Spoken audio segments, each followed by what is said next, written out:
Hey y'all, B-Dog Jr. back again. I know it's been a while since I made a video, and I just figured I would make one. I've been talking to another YouTuber by the name of Scott St. Dennis. I'll show you his name on paper. That's Scott St. Dennis on YouTube. And reason we got to talking was that I was commenting on a video that he had about a K guitar, actually a Teisco guitar, and he was interested in the old guitar that I have, or used to. Well, I still have the guitar, but it's not in the same condition that it was back then. I've modified it a great deal since then, but I'm pretty sure this used to be a K. You can see it's got the red sparkle pickup in the middle, which was the original pickup. Then I added the humbucker at the neck, and it's got the rectangular small block, looks like mother of pearl inlays. And I've lost the neck along the way. I'm not sure what happened to it. Probably left it at a former residence or something.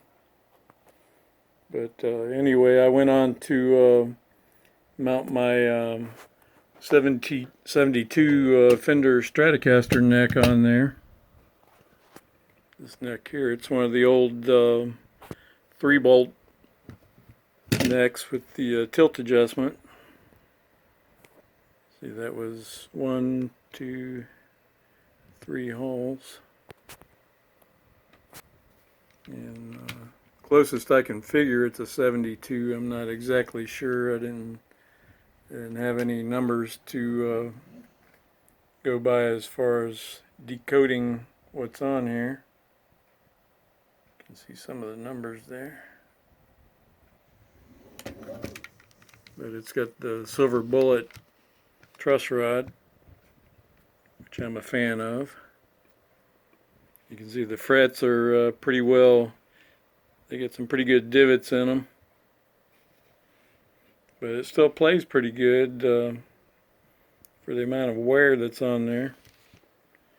And the finish is still in fantastic condition, considering the way that it was stored since I've had it. And I got the neck from a guy by the name of Robert Johnson that I used to work with eons ago. And he didn't like to be called Bob for whatever reason. I think being named Robert Johnson and being a guitar player, had some kind of significance there. But and I had no idea who Robert Johnson was back then. But now I know that he was a famous blues guitarist back in the day, in the early 1900s. And you can see this Seymour Duncan trimbucker I had mounted on there at one time. I'll show you guys. I reshaped the body to look like a Les Paul, or as much like a Les Paul as I could get it to look with what I had to work with. And here's the cover plate that I made out of some scrap metal. It was originally just going to be a temporary cover plate. And there's the red sparkle pickup, original pickup that came with the guitar. See how many times I had to move the bridge to get the intonation right. It's just a Radio Shack knob that I had. I think that's a 250K rheostat. That's the original pickup there. No writing on it anywhere. Pay no attention to the sloppy wiring and soldering there. Those are my soldering skills, or lack thereof. That little rat's nest. Of course, I had to be grounded to the aluminum plate. And this is the the body. I hogged out a little bit too much wood and had to put some filler in there to move the bridge back over. You can see the wood split on there, and the body's not thick enough for the 5-position fender toggle switch right there. It was actually protruding through the back after I hogged that hole out. And I did have this Seymour Duncan trim bucker right there at the bridge for a while, and it sounded awesome on there. But when I decided to go ahead and move the bridge farther forward, I didn't have enough room for the Seymour to be on there, so I had to take it back off. And here's the original pick guard that came with it. You can see where I had the Seymour on there with this one. And I designed it as a string through guitar. You can see where I drilled 2 different sets of holes for the strings to go through. And made my own backing plate to strengthen up the body a little bit so it didn't have too much flex on the neck. This was the original bridge or tailpiece that came with it. I'm not sure where the bridge is, but it had a bridge similar to a tune-o-matic bridge, just not as complex. And this is what I was using, a Telecaster bridge hogged out for the Seymour to fit in there. And this is the Hohner Les Paul. Hohner, yeah, the Hohner was the manufacturer. People that make the harmonicas, and that's what I traded for the K, or whatever it is. I'm not sure if it's a K or a Teisco, one of them Japanese guitars that were being mass produced back in the 60s. This was the Les Paul that I let slip away. It was a 79 Gibson Black Beauty that I paid $250 for from a buddy that's not named Robert Johnson. And my girlfriend decided that it'd be a good idea to put it out at our yard sale that we were having about 2 years after we'd been into a relationship, and she was pregnant. So we decided to put it out at the yard sale, and I figured, I only paid $250 for it, and I priced it at $500, thinking that nobody's going to pay that because it had a neck repair up at the headstock where the Gibsons usually break the necks. So I figured nobody's going to pay $500 for it, And some older gentleman swooped up and paid cash, no questions asked. He wasn't even interested in the case or the amplifier. And I was like, wow, I wish I had hung on to that thing. But I'm sure they're worth at least $2,000 now, even with a neck repair. Okay, so I had to figure out another plan. So instead of using all this mess over here, I decided to scrap the all that and go with a guitar body that was already in the shape of a Les Paul, and put my Fender neck on there. And as you can see, it fits just about perfectly. I couldn't ask for a better fit. I may have to do a little shimming up here at the neck joint, but I think it's going to be okay. But once I got to playing this guitar, I was like, man, I can't do that. I can't do that to this guitar because it just plays so well. And I see why Slash decided to put his name on one of these Epiphone Les Paul specials too, because they actually play pretty well. And I'm not worried about playing it too much and wearing the frets out, you know, because it's just a cheap guitar. I only paid $75 for it a couple of years ago. So I decided to keep looking, and I found this at a pawn shop.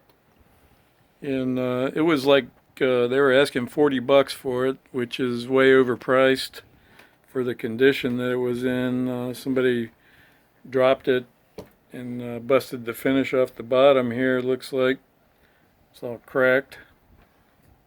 Other than that, the finish isn't too bad. But I don't really like the wraparound style tailpiece there. The pickup's okay, but I'm gonna probably take that pickup off and put it on the Special 2. Take it off of here and put it on the Special. But and this neck will probably fit on the Special as well. If I ever need a spare neck, a replacement neck. The only difference I think is this one says Junior on it and the other one says Special 2. Look at that string there. Somebody unwound a wound string. They took all the windings off of that string and they just turned it into a regular string, you know, that's not wound.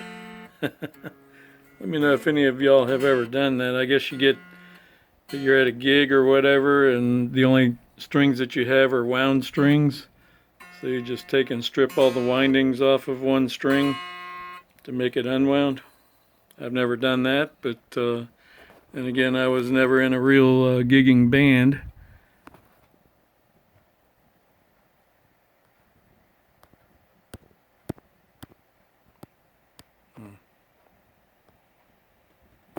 What the heck? And I would say that that was probably the reason, but if they were doing it because they didn't have money to buy another string, then they're probably eating stuff like this. 66 cents a can at Walmart. It's pretty good stuff. Walmart brand. A great value. I think it's just as good as Chicken of the Sea, you know, or Starkist, whatever they call it. Anyway, the manager of the pawn shop was a nice guy. He wouldn't come down on the price. I said, man, $40 is kind of steep, you know. So instead of coming down on the price, he decided to throw this strap in along with it. I asked him, does anything come with it for $40? And he went in the back and came out with this strap and came out with a nice gig bag too. Yeah, he threw in this gig bag, George's Music. That's one of their heavier gig bags. I think they're like $30. So that made up the difference. I was happy with it.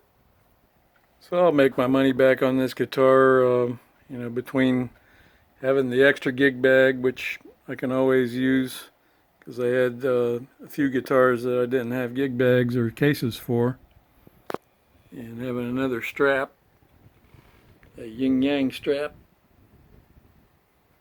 So I'm happy. I think it was overall a good purchase. I was actually hoping to find one of these for cheap, but people don't like to give those away. Not for $40. It's an Epiphone, it's not a Gibson. Although I do have Burst Bucker Pro pickups in there. I swapped out the pickups on it. It's the Epiphone Les Paul Standard. Dusty. It sits in the corner.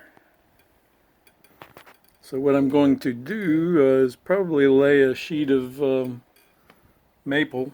I got this thin sheet of maple plywood that I'm going to glue to the top, hopefully, if it works out. It's not as thick as I wanted. It'll be better, and it'll kind of almost look like binding on there with a clear coat. For those of you that didn't see my Mindbender guitar video, this is it when I had it assembled in the last stage that I had it in. And I'm not sure the name of this song here. If anybody knows what it is, let me know.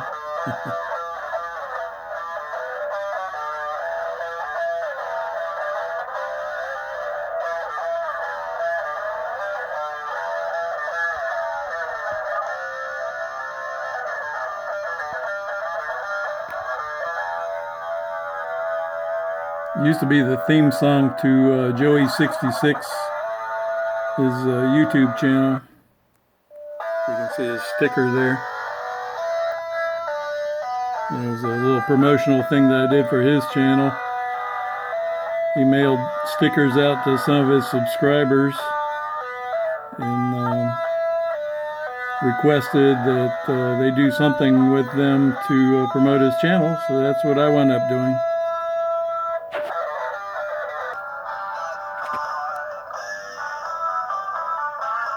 For anybody that doesn't know what a Mindbender is,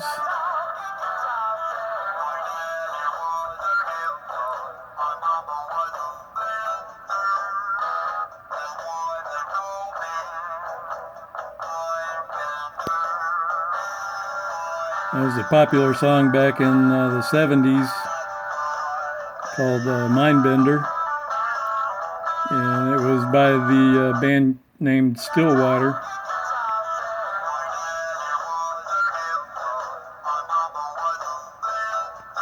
Anyway, my video is long enough. It's too long probably. Unfortunately, I don't have editing skills. So you guys feel free to skip through. Of course, this is at the end of it, so it's kind of late now. But hey, y'all be sure to check out Scott St. Dennis on YouTube. He does a lot of cool stuff with guitars, and he's a way better guitarist than I am. So y'all check him out, and this is B-Dog Jr. over and out.